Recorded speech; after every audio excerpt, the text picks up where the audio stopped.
நிலையான புகழுக்குரிய தூய்மை மிகு நற்கருணைக்கு எல்லா காலமும் ஆராதனையும் புகழும் ஆட்சியும் உண்டாக கடவது.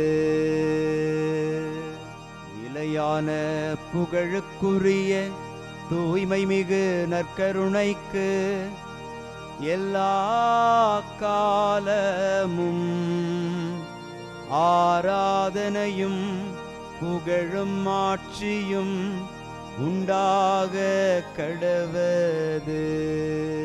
நிலையான புகழுக்குரிய தூய்மை மிகு நற்கருணைக்கு எல்லா காலமும் ஆராதனையும் புகழும் ஆட்சியும் உண்டாக கடவது.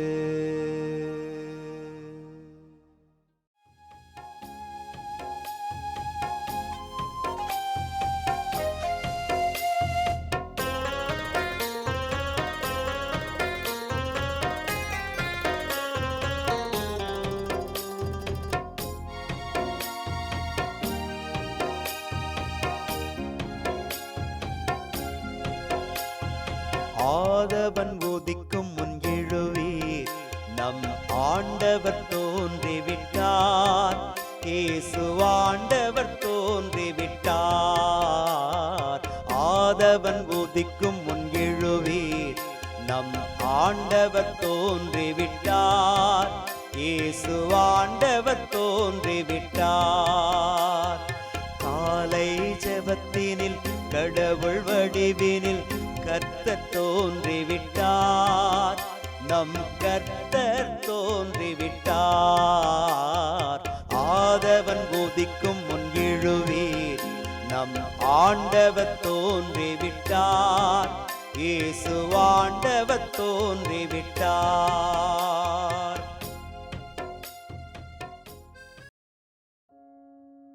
ஆண்டவருக்குள் பிரியமான சகோதர சகோதரிகளே, இன்று ஏப்ரல் மாதம் 21ஆம் தேதி செவ்வாய்க்கிழமை. ஆண்டவராகிய இயேசுவே, எனது ஆவியை ஏற்றுக்கொள்ளும் என்று ஸ்தேவான் திருத்தூதர் பணி நூல்களில் ஜெபித்து மன்றாடியதை இன்றைக்கு நாம் சிந்திக்கிறோம்.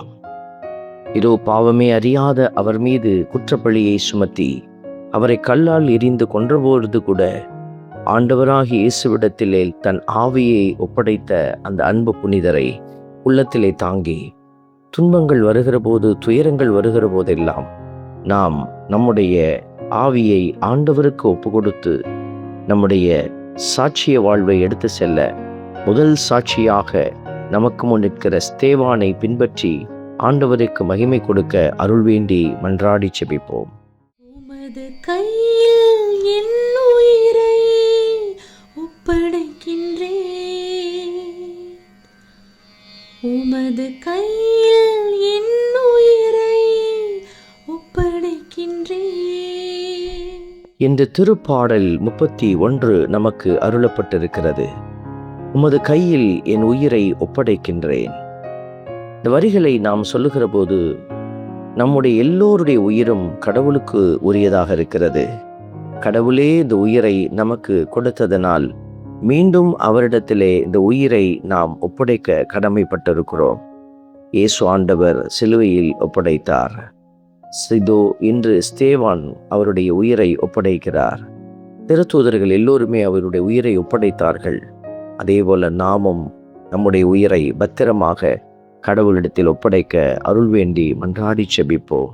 உமது கையில் என் உயிரை ஒப்படைக்கின்றேன்.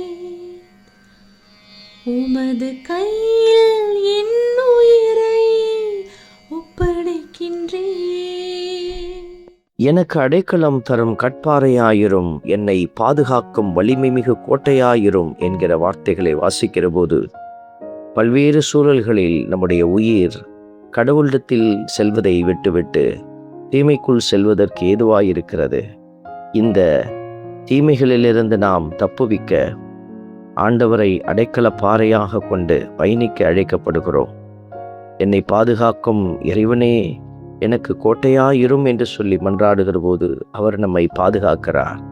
இந்த நல்ல தெய்வத்தை உள்ளத்தில் உணர்ந்து பயணிக்க அருள் வேண்டி மன்றாடி செபிப்போம்.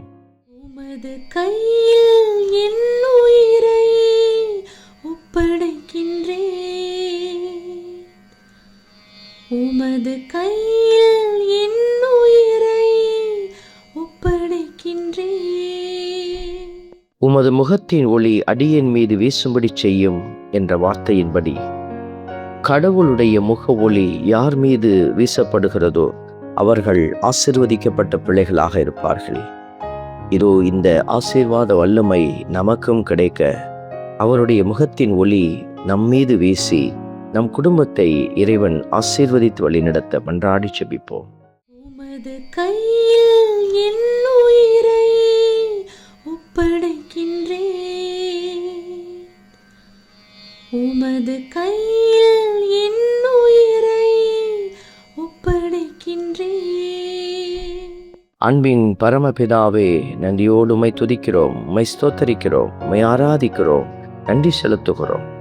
ஆண்டவரே, மனிதரின் சூழ்ச்சியினின்று எங்களை காப்பாற்றி எல்லாவிதமான அச்சத்திலிருந்தும் எங்களை விடுவித்து எங்களை பாதுகாத்து வழிநடத்தும்படியாக எங்கள் ஒவ்வொருவரையும் உடைய கரத்தில் ஒப்புக்கொடுத்து செபிக்கிறோம். ஆமென். நாமல்ல இறைவன், தந்தை, மகன், தூய ஆவியார் உங்களையும் உங்கள் குடும்பத்தையும் நிறைவாய் ஆசீர்வதிப்பாராக. ஆமென்.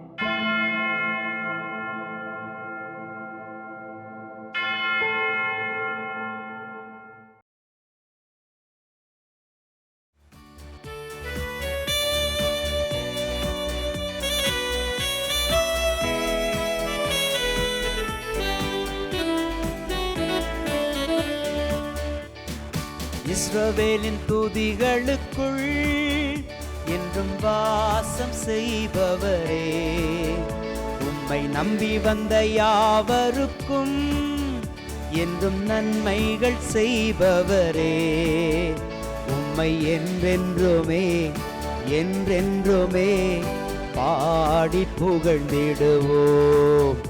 உம்மை எந்நாளுமே எந்நாளுமே ஆராதனை செய்குவோம்.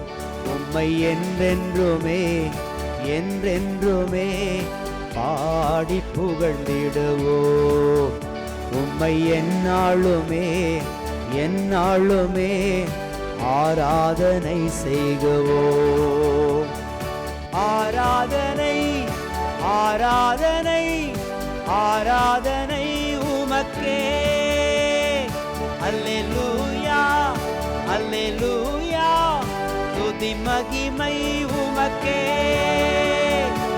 ஆராதனை ஆராதனை ஆராதனை உமக்கே. அல்லேலூயா அல்லேலூயா, துதி மகிமை உமக்கே.